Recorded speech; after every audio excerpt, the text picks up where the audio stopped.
Today, I am discussing the evolving conversation on GMO based on the research by Conrose, Adams, Linus, and Avidiga. I am Jeff Isro Kalyangan, and hear me out as I will be getting the information of this research. It highlights the need to ensure the public understanding aligns with scientific evidence and address misinformation effectively. It is the GMO debate from 2018 to 2020. The study analyzed traditional and social media, revealing increased coverage in traditional media but a decline in social media engagement. However, but showed a trend toward favorability, especially in social media. This prompts us to consider the evolving public perception of agricultural biotechnology. This study delves into the persistent GMO debate spanning 2018 to 2020, highlighting the divergence between XM consensus on safety, widespread public skepticism across China, Kenya, Europe, and the US. Concerns about food safety, corporate control, and pesticide use prevail. Despite recent study suggesting a shift towards GMO acceptance, a notable gap persists between public and scientific options. The research aims to scrutinize media coverage, profound influence on public perceptions, dissenting the disparities between scientific and media views. It explores the roles of corporations, bots, and media volumes while also examining evolving attitudes towards biotech tools in agriculture. The data for this study were collected using a combination of top-tier English language media sources and online platforms, totaling 200 traditional media outlets and 75,000 online sources, including social media platforms like Twitter and Facebook. Various methods were employed to gather content, including in-house clipping services, automated feed based on keywords, searches, and database source printed media. The collected content underwent automated computer analysis using Cision's natural language processing and custom dictionaries, with human analysis conducted for validation. A total of 103,084 traditional media articles and 1,716,071 social media posts covering GMOs were analyzed. Sentiment analysis was conducted to classify content as positive, negative, or neutral, based on the overall tone and stance expressed. The concept's gross reach was used to estimate the potential audience of this media item, considering factors like reports, replies, and social media shares for online content. Third-party data providers such as Nielsen were utilized to gather readership and page impression counts for print and online media, while social media reach was determined by the number of followers. Further details of the sentiment analysis method and data collection process can be found in the supplementary information provided. The analysis reveals significant shifts in the GMO discourse from 2018 to 2020. Traditional media coverage showed a threefold increase, contrasting with an 82% decline in social media interactions. Despite this, the overall sentiment was positive through nuance. Traditional media leans slightly towards positivity compared to social media, which exhibited greater variability but showed a long-term towards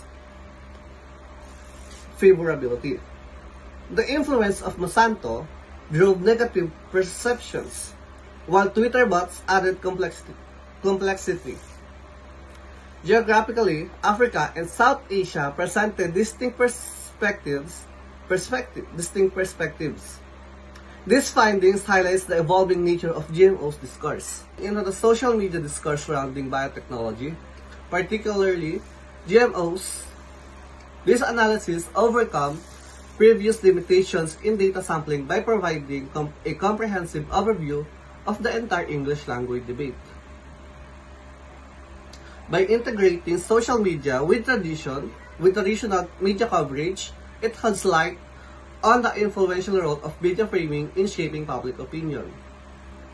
The findings underscore how media narrative not only reflects but also shapes societal context, influencing perceptions of GMOs. Furthermore, the study of highlights the amplifying effects of social media on polarization and misinformation dissemination, emphasizing the importance of understanding these dynamics for fostering informed public discourse.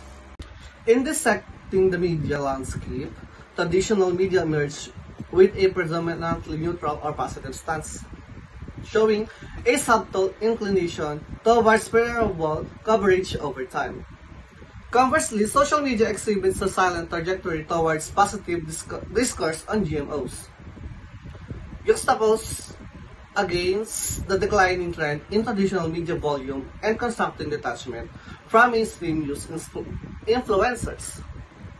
The enduring negativity directed at Monsanto echoes throughout the traditional and social media spheres, while the geographical dominance of the United States in GMO discussions reflects a generally favorable narrative parallel in Africa and South Asia. However, pockets of negativity persist in the Philippines and Uganda, underscoring regional disparities in public discourse. In the GMO talk online, newspapers and such seems to be more positive than social media, but both are getting friendlier over time. In Africa, folks are liking GMOs more, especially in places like Kenya and Nigeria, where they're trying it out. Yet, there are these fake accounts like cyborgs and bots spreading negativity. Even though there are fewer social media posts now, people are feeling better about GMOs. It looks like fewer folks are paying attention to the GMO talk online. But even as things gets better, there are still big challenges in getting everyone on the same page about GMOs. Negative stuff online is still messing with how people see things, even though things are getting better overall. In addressing the findings of the study, several recommendations emerge. Firstly, there is a need to enhance public awareness of the scientific consensus of GMOs. Counteracting misinformation through accurate information campaigns is crucial. Leveraging various communication channels, engaging positively, and social media influencers can amplify message effectively. Collaboration with traditional media outlets is essential for balanced coverage. Lastly, bridging the gap between public perception and scientific reality is vital, requiring targeted communication strategies to address misconceptions and foster evidence-based dialogue. In further recommendations, it's imperative to implement robust measures aimed at detecting and counteracting both activity in online discourse, emphasizing the benefits of agricultural biotechnology through tailored communication efforts can help replace public perceptions. Additionally, fostering dialogue and understanding among stakeholders is essential. For informed decision-making, proactive monitoring and timely response to emerging issues are crucial to address the evolving concerns effectively. Furthermore, supporting policies that prioritize evidence-based decision-making can facilitate a conducting environment for constructive discussions and informed choices. In terms of implications, foster informed public understanding of GMOs safety is paramount to cultivating trust and acceptance. Moreover, influencing evidence-based policymaking in agriculture can lead to more informed and effective regulatory frameworks, encouraging sustainable practices for food production aligns with long-term environmental and social sustainability goals. Combating misinformation and polarization in public discourse is essential to foster constructive dialogue and informed decision-making.